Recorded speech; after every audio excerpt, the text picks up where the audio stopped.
Hi, folks. Brian from the pole barn of bad decisions and broken dreams, where the coffee's always hot. Will someone please help me figure out how to keep this damn coffee hot?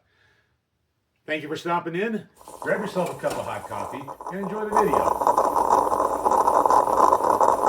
We're back on the 1966 Chevy Nova today. Enjoy the video and hope you have a great day.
Welcome back, folks. Here we have the dashboard of the 1966 Chevy Nova, and we're going to be disassembling that so we can get the heater box out and completely rebuild the heater box. As you can see here, everything in the dashboard is going to have to be removed, along with the heater core bolts through the firewall. We're going to be pulling out the defroster vents and cleaning everything up so we can start with a fresh, clean system. One thing we want to remember is that the 1966 Chevy Nova was built 59 years ago as an economy car. It was built cheaply, but also built as a dependable car. It was also built during a time when things were built much better. So I believe the heater box is reusable. We do a little sanding, replace some of the soft goods, and I think we're going to have a really nice heater box to install in our car when we're finished.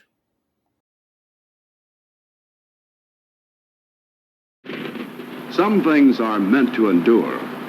Your 1966 Chevy 2 is one of them.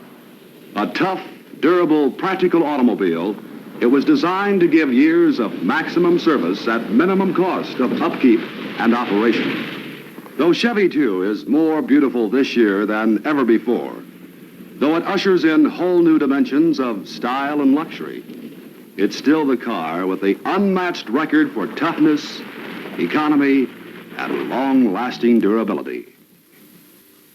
I do love the old car ads and the marketing from the 1960s. It's just fun to watch. Here we have the heater core housing removed from the Nova. We'll begin disassembly on that to get all the parts separated and cleaned up. The heater core is going to need to be replaced at 59 years old. Probably do. Don't want to put that all together and have it go bad on us. There's the cover for that heater core. You can see it's going to take quite a bit of cleaning up, priming, and painting to get that to look nice. There is the fan shroud housing ready for cleanup. We'll start getting those all primed and painted, looking nice like this one here. Here are all the parts finished and painted. The next process will be to refurbish all of the doors, installing soft goods like foam and carpeting. We will begin putting adhesive on the doors to get that started curing. Once that's on the doors, we'll get the soft goods coated, get that all spread out on those. And then put on the doors themselves with clothesline clips. That was a nice little trick to hold those there Make sure that they adhere to the doors real well. It needs to sit for about an hour before that adhesive is cured. And I think that'll work real well as far as sealing those doors up. There is the new heater core. We test fit the old heater core into the heater core pan, make sure it fit well. We've got our cover there. Sealing that up to make sure that we don't have any air leaks when it's all put back together. And completed and ready to start reassembling the parts to get this all finished up. There's partial reassembly going together here, and now we have the completed heater core box ready to be installed on the Nova.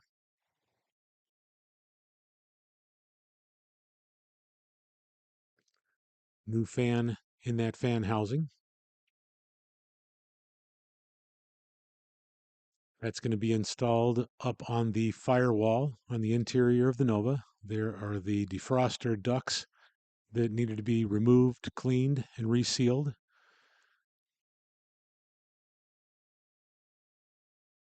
And here's the installation of that heater box.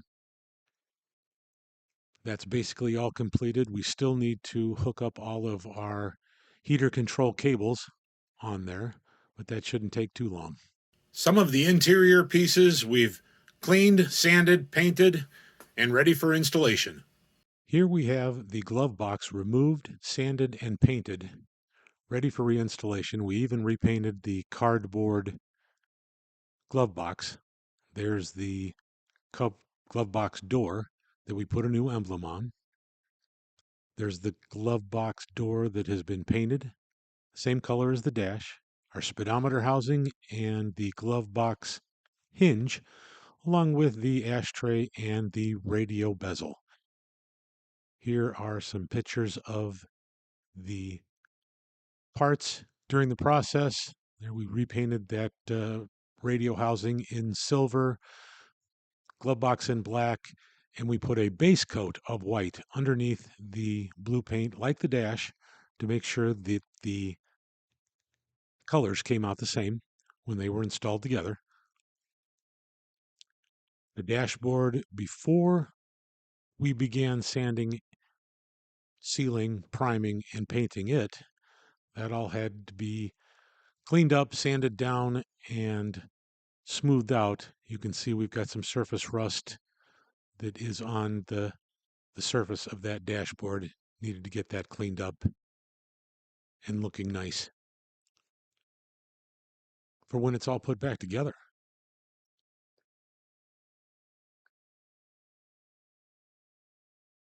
After sanding and sealing the dashboard, I almost thought about leaving it black because it looks so nice right here, but decided that it would look better the same color as the car. It would look kind of out of place if we stuck a black dash into a light blue car.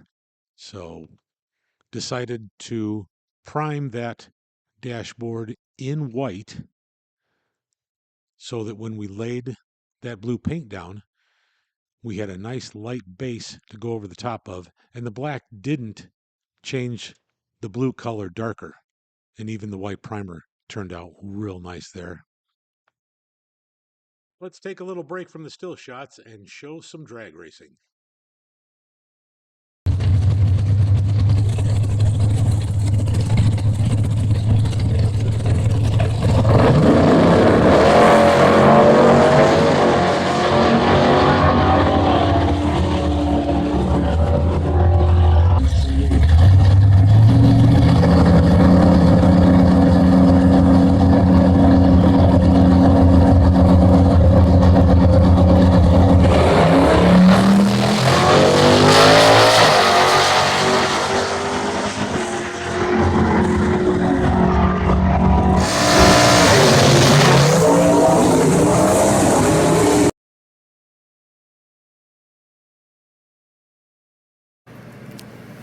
The first coat has been applied, a light coat, and we'll let that kick off and gas off for about 15 minutes and then we'll start applying our second coat.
One thing that I'd like to stress here is that this didn't happen all in an instant. I bought this car in 2017, 9 years ago, now 2025.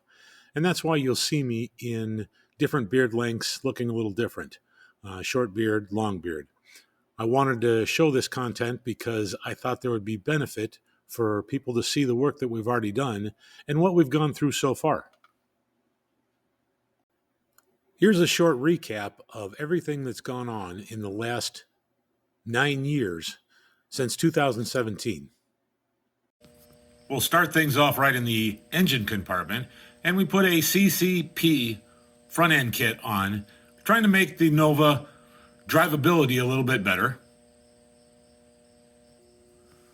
We're going to be installing a brake booster on the Nova, help out with the brakes, as well as a front disc brake installation kit from CCP. Here's the start of the front disc brake kit that we'll be installing, as well as the CPP tubular control arms and new springs on the front end. The steering is being tackled with a Flaming River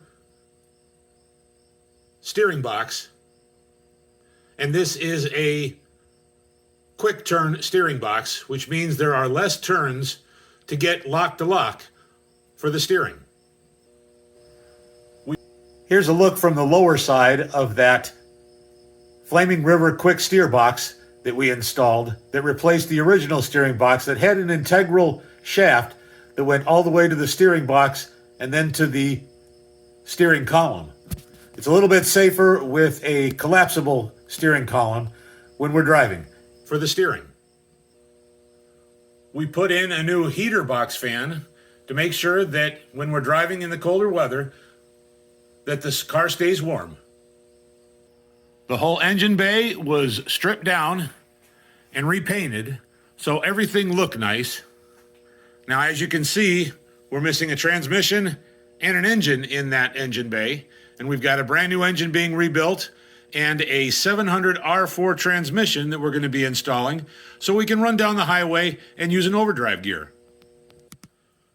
We've got the 200 R4 transmission here that came from Transmission Depot with the overdrive in it to help out with highway driving. The rear brakes have been completely rebuilt and will decrease the stopping distance in conjunction with our front end disc brake kit. The trunk has been completely cleaned out and recoated. We're working on some rust repair on the trunk floor pans so that we don't get any water coming in the vehicle when we're driving in the wet rain. With a new engine and carburetor going on the vehicle, we're going to put a new gas tank in, and you can see here that I've got a filler neck that has been sanded and repainted to be installed. In the interior of the car, we've taken and we've stripped down all of the floor pans and cleaned them up. We've got new carpeting going in.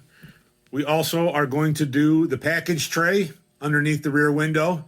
We've got some pieces to keep exhaust gases out and bulkhead material to seal up the driving compartment. We completely stripped down the dashboard and repainted it so that looks nice when we're driving it. We also installed a brand new dash pad. There's a look at the new steering column from I Did It that we installed to go in conjunction with the Flaming River Quick Steer steering box. And of course, we've got the painless wiring harness. We're going to be replacing all of the electronics or electrics in the vehicle so it's dependable and runs down the road really nice. The heater box was completely removed, sanded down. All of the doors were rebuilt so that we've got good heat and no problem with the heater system.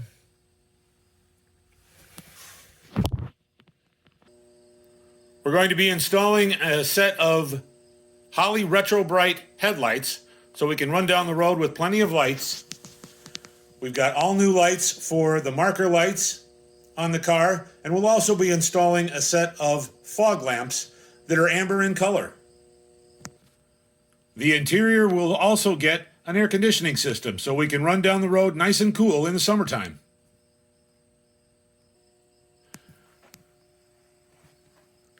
Because of the poor condition of all of the rubber on the car, we have purchased all new rubber seals for the trunk, as well as the doors.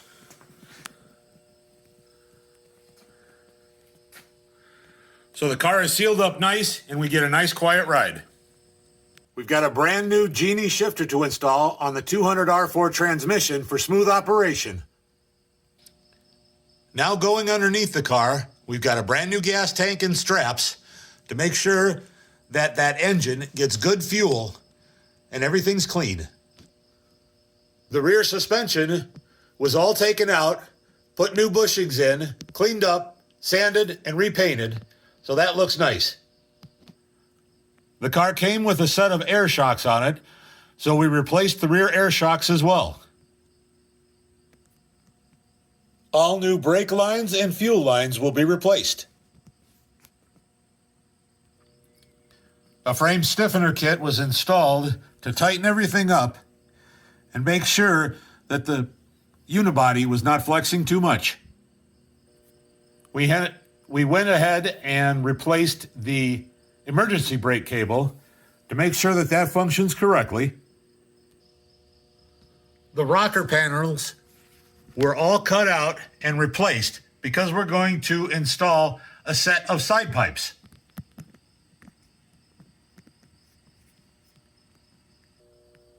And there's a look at the exterior with the trim installed on those rocker panels. There's been some work done on the car, and I think there's been some welding done, and I want to get all of this up in here sealed up a little bit better to make sure that water isn't entering the vehicle while we're driving down the road. So there's going to be some repairs going on in the front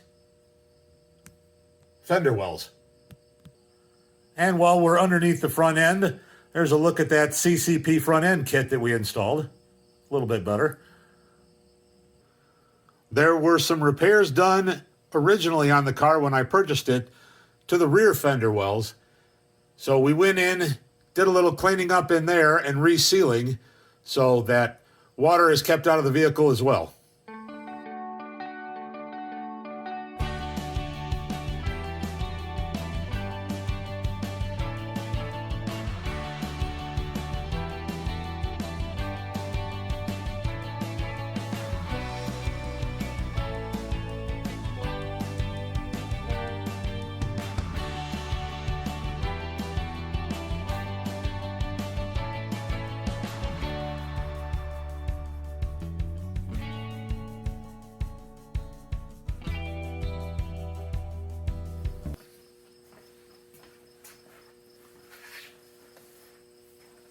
Well, folks, I want to thank you for stopping in and listening to the 7-year project on the 1966 Chevy Nova.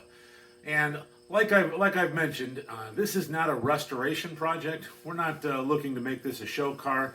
We're trying to mitigate the deterioration that's been going on for the last 58 years. So we want to get this vehicle back on the road, running nice, something we can use as a daily driver, enjoy, maybe take to a car show, and just participate and show people what we've done. So, hi folks, Brian back from the pole barn of Bad Decisions and Broken Dreams. Thank you for stopping in. Please like and subscribe. That gives us the ability to create more content and entertain you. I want to thank you for stopping in. Appreciate it, and have a great day.